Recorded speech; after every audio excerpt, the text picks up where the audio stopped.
Liverpool Philharmonic Hall. November 1974. There are moments that don't announce themselves.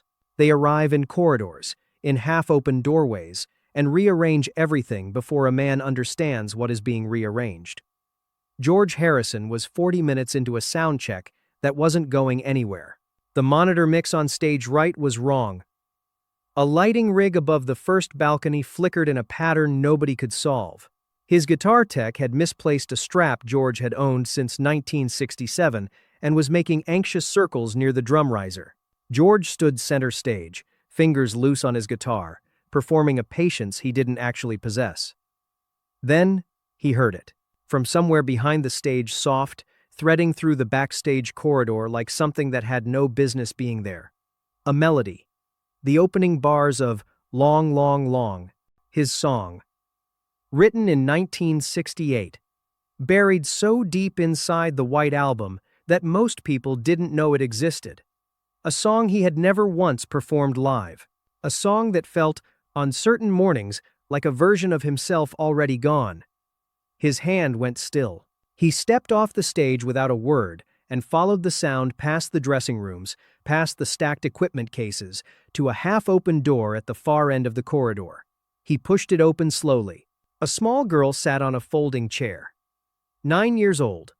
Her eyes fixed somewhere beyond the room, not on the guitar, not on the walls, but somewhere that had no address in the physical world. Her fingers moved across the strings with a precision that had no business belonging to a child. She was singing. Softly.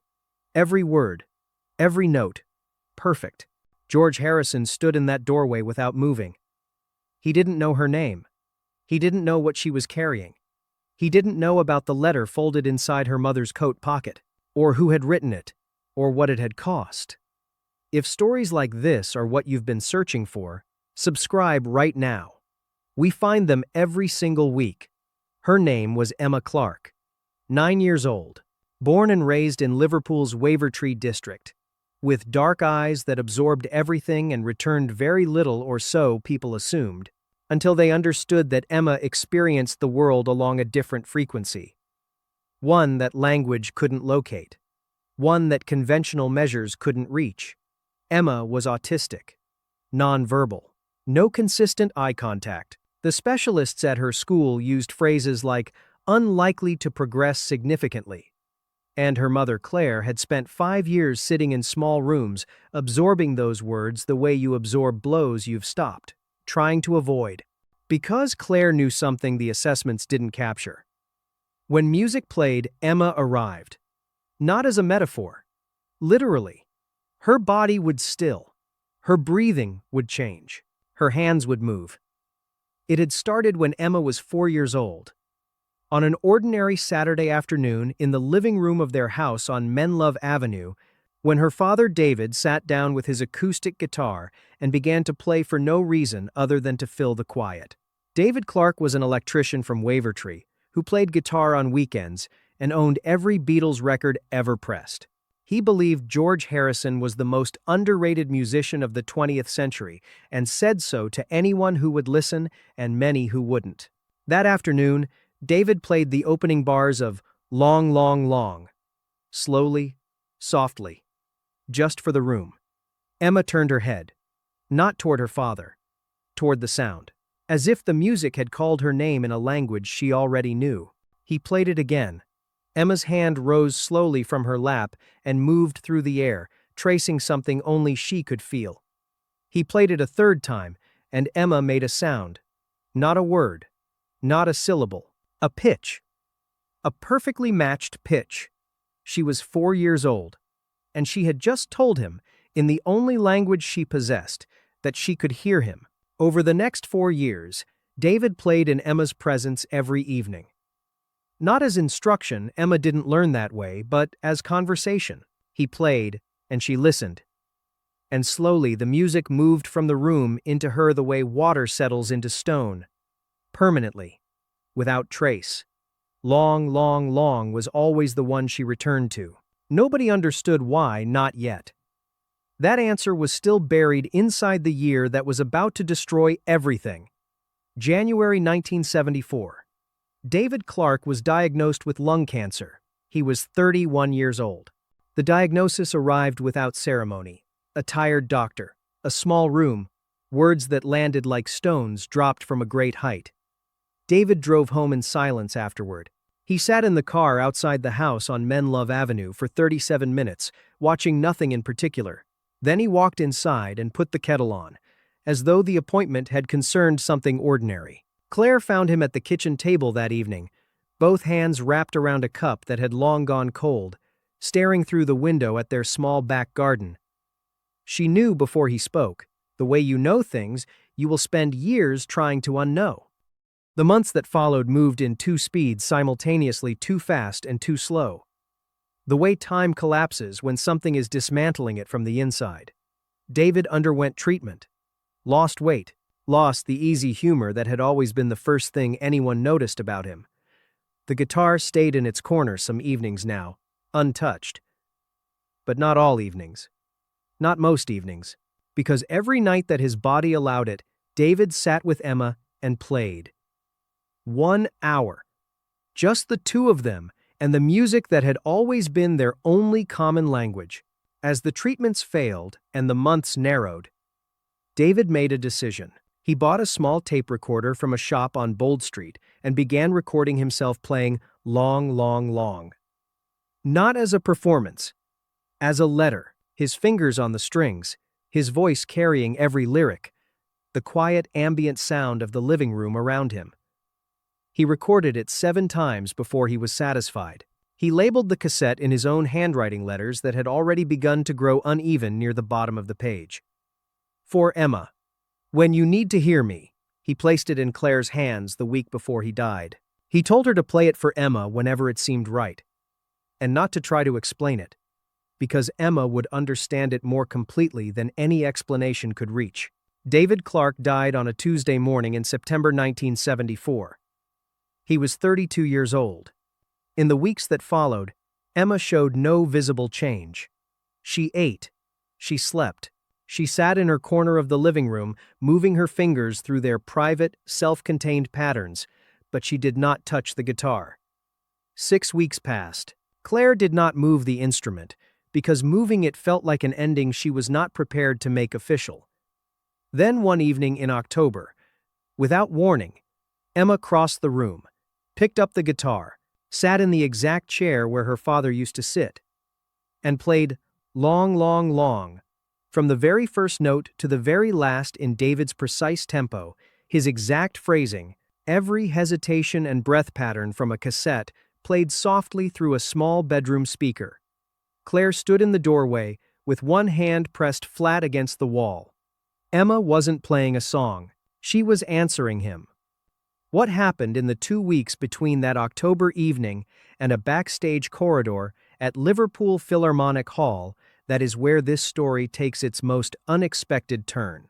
And if you haven't subscribed yet, do it right now. Because what George Harrison was carrying into that building the day they met is something you will not see coming. Claire Clark had written George Harrison a letter 3 weeks after David died. She hadn't planned to. It was 2 in the morning, the house carrying the silence that fills rooms after someone has left them permanently, and she found herself picking up a pen. She didn't write as a fan. She wrote as a woman who needed someone on the far side of her husband's devotion to understand what that devotion had built and what it was, still, somehow, holding together. 4 pages. She described David's guitar playing, his absolute certainty about Harrison's genius, Emma's first response to Long, Long, Long at 4 years old. She described the diagnosis, the tape recorder, the cassette with its handwritten label. She described the Tuesday in September. Near the end, she wrote, "My husband believed that music means something permanent, that the notes don't disappear just because the person who played them does. Emma proves that every single day. I thought you should know." She mailed it to his management office in London and did not think about it again. The letter reached George Harrison on a Thursday morning in October, while he was sitting alone in the study at Friar Park. He read it once, set it on the desk, looked out at the gardens for a long time, then read it again. The line about the notes not disappearing stayed with him in a way he couldn't immediately explain, or perhaps could explain too precisely, which is sometimes worse. He had grown up in Wavertree. Same district as David Clark. Same streets.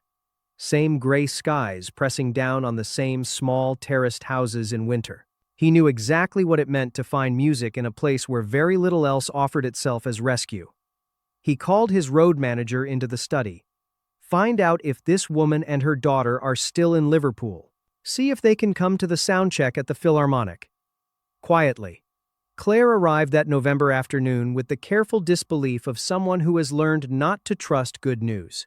She had brought Emma thinking they would observe from a respectful distance at the back of the hall. She had not anticipated Emma slipping away through the unfamiliar building drawn down the backstage corridor by a sound she recognized, sitting down with a guitar she found near the wall and beginning to play before anyone realized what was happening. George stood in that doorway for 6 full minutes before he moved. He counted them afterward.